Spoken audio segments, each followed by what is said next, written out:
ఏదేను తోటలో ఇచ్చింది ఒకటే ఆజ్ఞ, ఈ చెట్టు పండు తినకు, ఒకటే. ఆ ఒక్కటి మీరినందుకు ఎన్ని వచ్చినాయి? 10 వచ్చినాయి. మోషే ఎన్ని ఇచ్చాడు? 10 ఇచ్చాడు. అరణ్య యాత్రలో ఉన్న వాళ్ళకు 10 ఆజ్ఞలు, ఈ బండకు 5, ఆ బండకు 5. ఈ 10 ఫాలో కావడం వాళ్ళకి ఎంత కష్టమైంది.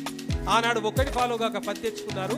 ఈ 10 ఫాలో కావడం కష్టమైనందుకు బిడ్డ ఇట్టుందా, ఇక మీకు 5 బండ మీద కాదు, ఏకంగా ధర్మశాస్త్రం ఇస్తా అని ఆది కాండము, నిర్గమకాండము, లేవియ కాండము, సంఖ్యాకాండము, ద్వితీయోపదేశ కాండం అనే 5 కాండములు, పంచకాండములను ఆయన ఏమనిచ్చాడు?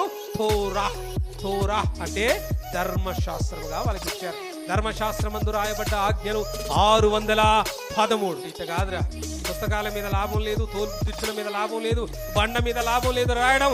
ఇక నేను బండ లాంటి వీడి హృదయాన్ని పిండి హృదయం అనే పలక మీద ఒకే ఒక్క ఆజ్ఞను రాస్తాను. ఇదే కొత్త నిబంధన ఆజ్ఞ.